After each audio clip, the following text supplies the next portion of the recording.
Welcome students. Today we discuss about molecular markers. Before starting the molecular marker technique, we should know what is molecular marker.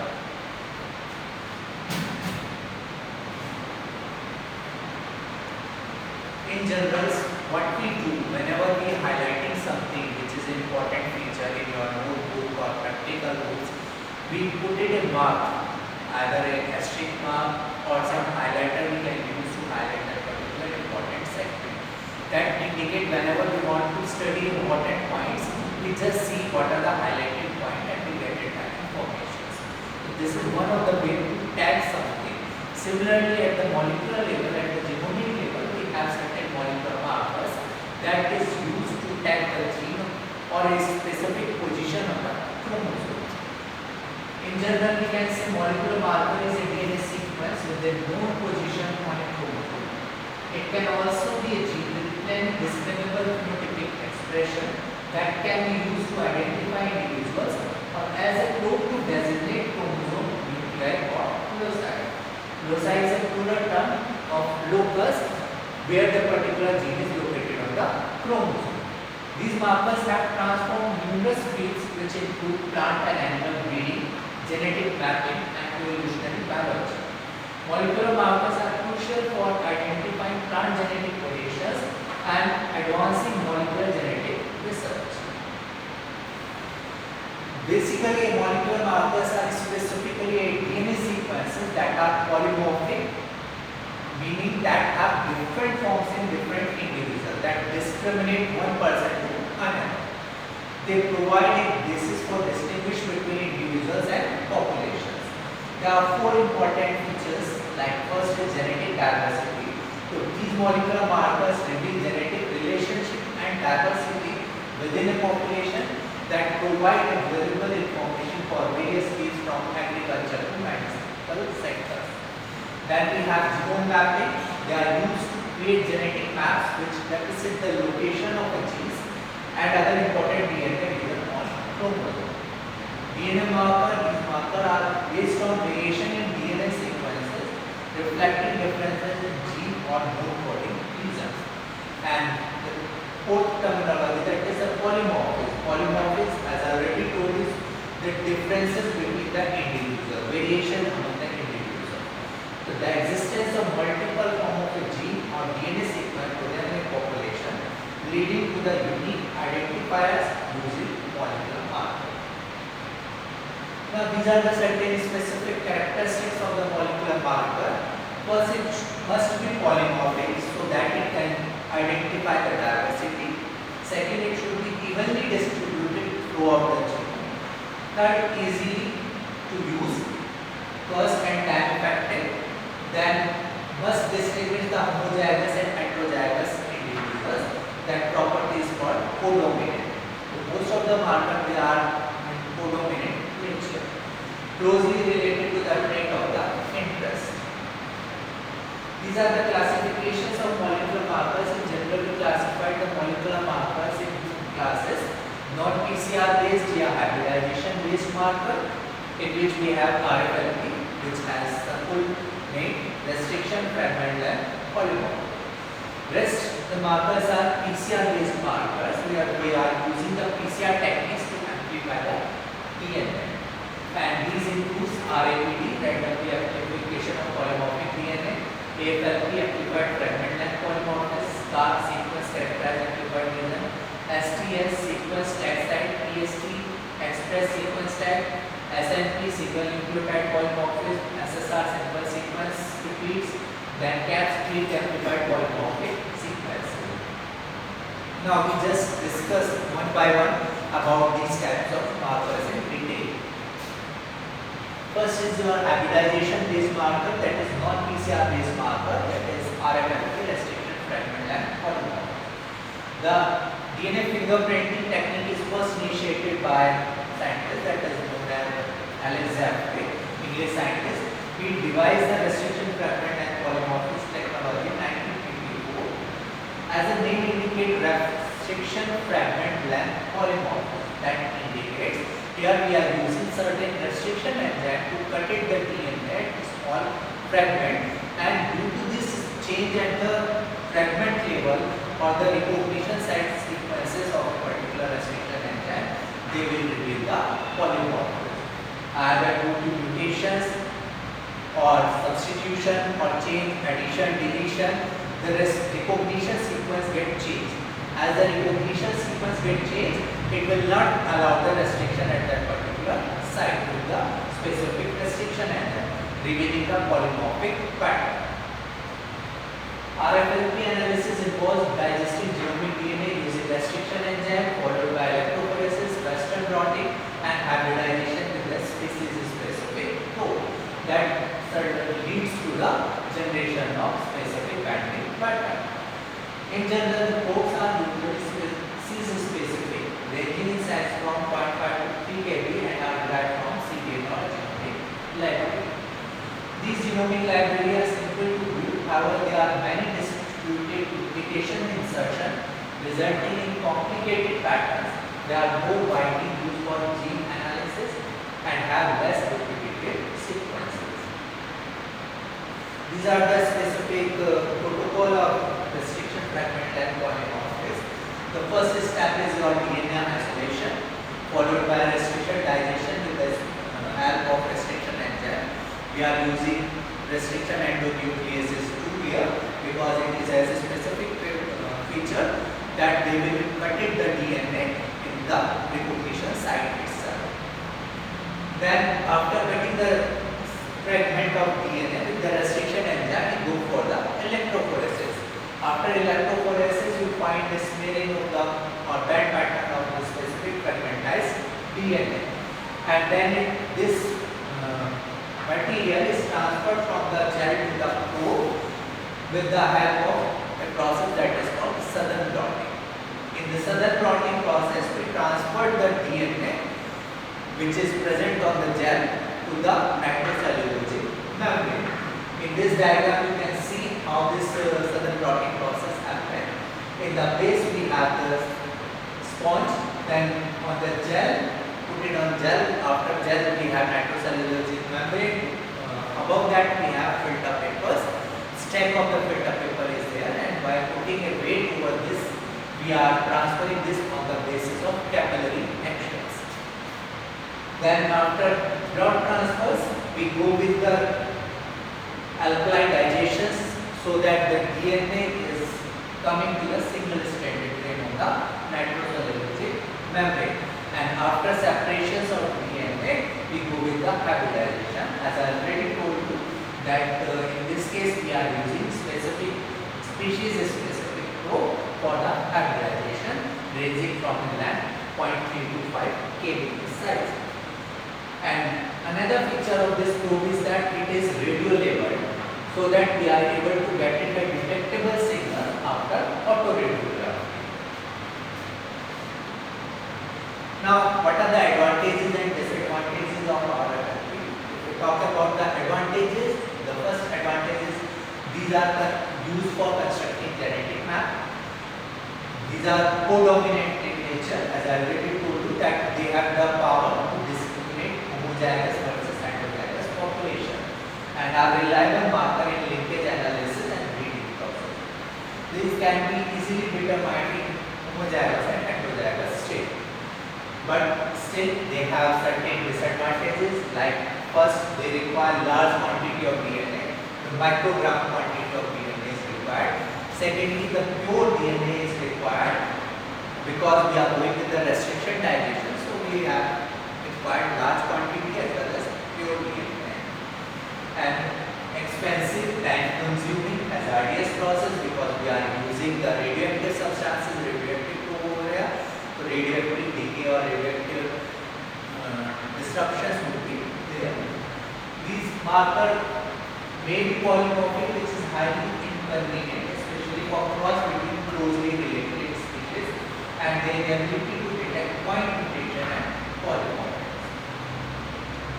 Now, where we are using RFLP markers, so we are using in genetic variation analysis, identifying genetic variations, forensic science, DNA profiling to identify parental, then parentage testing determining biological parentages, molecular evolution study, disease diagnosis, crop genetics for enhancing crop trait and disease resistant, and phylogenetic to construct the evolutionary tree. Coming to the next class, that is the PCR based marker. The first example of this type is AFLP, that is amplified length polymorphic DNA.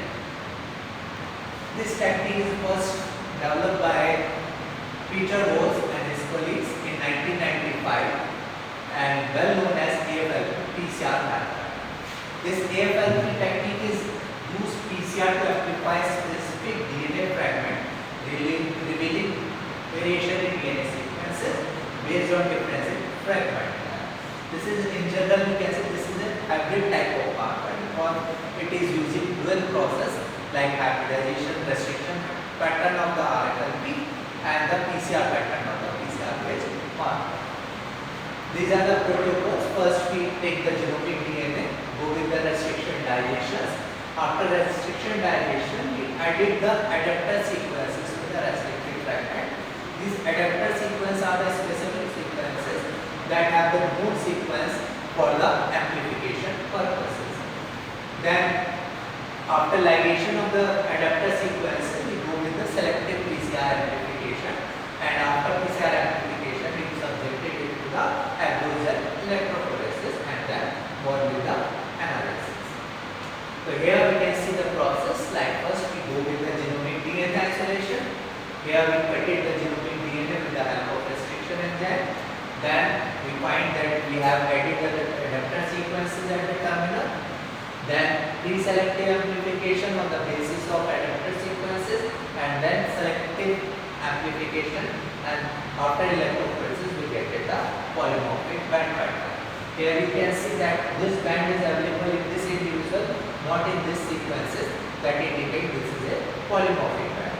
These bands are available in all the individuals, reflecting that this is a monomorphic type of band. Now coming to advantages and disadvantages of AFLP, it is highly reproducible and reliable and does not require any DNA sequence information from the organism under study. Second advantage is it is information rich due to its ability to analyze a large number of polymorphic loci. Co-migrating AFLP amplification products are mostly homologous and DNA should be free of restriction enzyme and PCR inhibitors. But still they have certain disadvantages, like first, AFLP cannot be done with poor quality of DNA or degraded DNA, as we have to subjected this with the restriction dilation. Then AFLP are dominant markers, that means they are not able to detect homozygous versus heterozygous individual, as this is the advantageous feature of the RFP. One cannot ascertain which fragment belongs to which DNA locus, as AFLP are multi-locus in nature. Then application of AFLP, first they detect various polymorphism in different genomic regions. For identification of genetic variation in strain or closely related species of plant, fungi, animal and bacteria. Then AFLP technique has been used in criminal and paternity tests to determine slight differences within population, and in linkage study to generate map for QTL mapping, that is QTL is quantitative trait locus analysis. Now coming to next category, that is RAPD. It should be pronounced as rapid randomly amplified polymorphic DNA, and this technique is developed by William et al. In 1990. RAPD marker are DNA fragment generated by PCR amplification of random area of genomic DNA with one primer of any nucleotide sequence. These are generally 10 nucleotides in lab and highly rich in GC content as compared to the KT content. Then there is no specific fragment generated in RAPD because it is a random type of primer. They can bind anywhere in the genome because of the specificity of the sequences. The DNA having the complementarity sequences of the primer, rapid random primer, which is well known as decamer primer, allowed the binding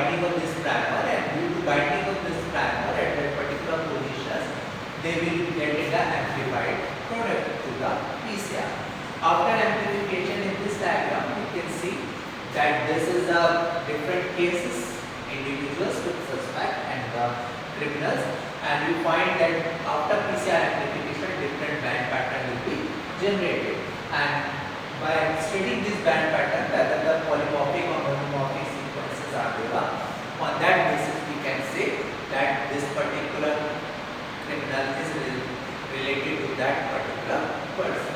Or any other type of study we can also use this RFID marker. Here we have the M, that M indicate the mark, specific DNA standard bladder. This is the process. This arrow, orange color arrow reflecting the sides of primer, where this primer get bind, and after amplification we get the specified primer. These are the different images of this RFID profile, where we can see the specific polymorphic and monomorphic band pattern. Now coming to the advantages and disadvantages. First we go with the advantages of RFID. These are specific primer are used in this RFID. That's why they do not need any type of DNA probe. There is no problem of radioactive hazards as compared in the case of RFID.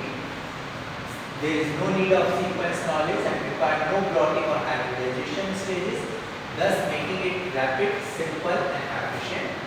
Secondly, it does not require large quantity of DNA. Just nanogram, that is 10 nanogram quantity is sufficient for the PCR amplification. Unit cost per assay are low compared to the market technology. High number of fragment and arbitrary primers are easily purchased. Then what are the disadvantages?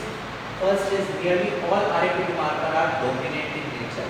That says that they are not able to identify homozygous and heterozygous individuals among the population. Then second point is notoriously laboratory dependent and needs careful developed laboratory protocol to be reproducible. Then codominant RFID markers observed as different size DNA segment amplified from the same group. This is another drawback of this type of marker.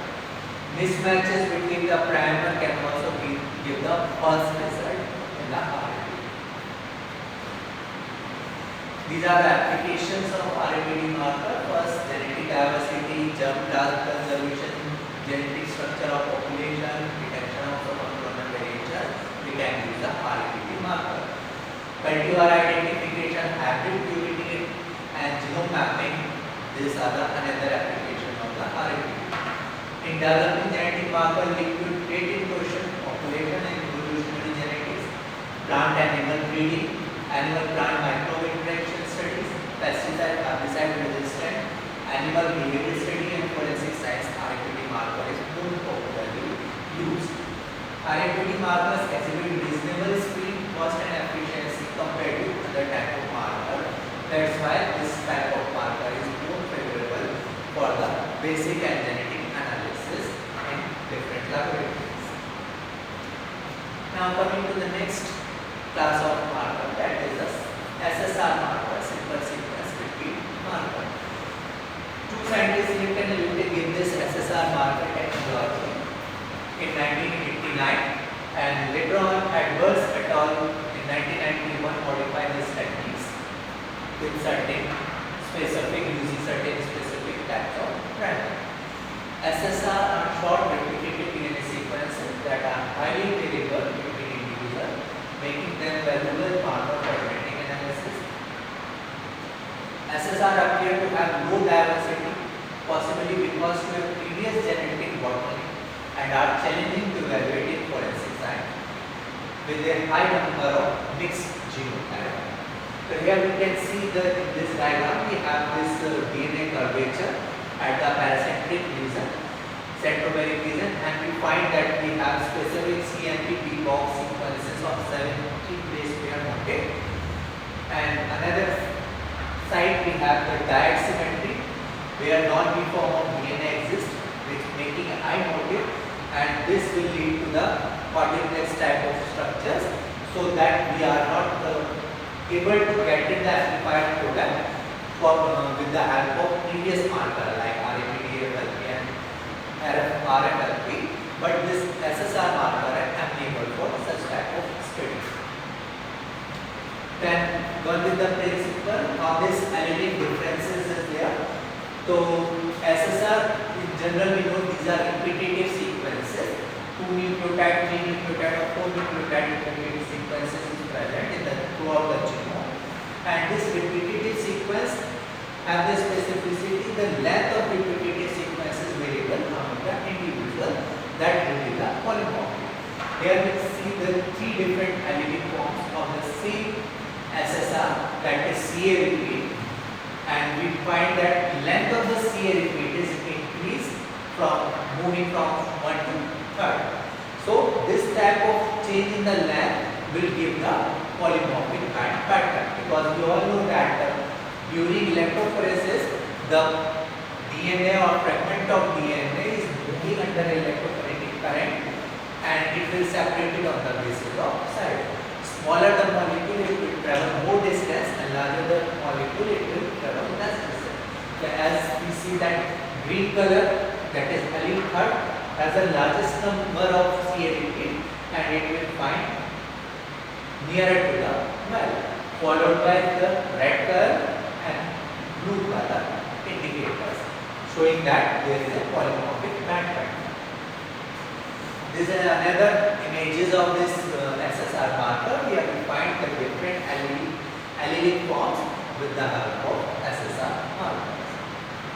Now coming to the advantages, SSR used for plant breeding, conservation biology, population genetics, and forensic paternity analysis and gene mapping. These require little amount of DNA. Nanogram quantity of DNA is sufficient for the identification. And the simple interpretations of result is the best output of this type of marker. Along with this advantage, they have certain disadvantages, like they require no sequences to the amplified. Developing new microsatellites are expensive and time consuming. Null alleles are non-amplified alleles that appear frequently in the genome. Now in nutshell, we compare these type of markers with certain specific features. First, on the basis of genetic abundance, we find that the RAPD, FLB are most frequently available throughout the genome as compared to the other marker.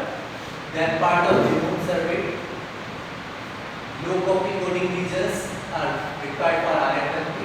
Microsatellite will reveal the whole genome as they are present throughout the genome. Repetitive sequences are present throughout the genome. Second, amount of DNA is already told you that in case of AFLP, RFLP, we require high quantity of DNA, but these PCR-based marker like SSR, ISSR, RAPD, we require small quantity, that is nanogram quantity of DNA. If we talk about the type of variations, that is the polymorphic. So in case of RFLP, we have single base change, insertion or deletion in the particular recognition sequence of the restriction enzyme. Whereas in case of microsatellite, changes in length of repeat sequence, as I already told you, that here repeat present in one individual they have 9 repeat, another individual they have 10 time repetitions, another individual they have 11 or 12 time repetition of that particular sequences, and that will be the polymorphism. Then in case of RAPD, again single base change, insertion or deletion in the primer binding site. AFLP, the same reason is there in case of AFLP and ISSR. Then if you talk about the level of polymorphic, the highest polymorphic will achieve with the AFLP, followed by RAPD and SSR, then ISSR, and then RFLP. Then marker index, if you talk about marker index, the highest marker index is of AFLP, and followed by ISSR, SSR, and RAPD, and the lowest one is with that of RFLP. If we talk about the detections of allele, if we say that allele forms can be detected with the help of SSR markers and RFLP marker. Then nature of this marker, inheritance pattern, RAPD and AFLP and ISSR, these are dominant in nature, whereas RFLP and microsatellite codominant in nature, that they can distinguish homozygous versus heterozygous individual. Ease of use, yes. RFLP is your labor intensive, whereas SSR, RAPD are easy to use. Then automation. Automation is highly available in case of SSR markers, followed by ISSR and RAPD, and very low in case of RFLP. Then reproducibility results in case of SSR and RFLP, the high reproducibility is there, but in case of RFLP, we have low reproducibility, that depending upon the protocols and PCR variation, that will create a variation at the level of molecule.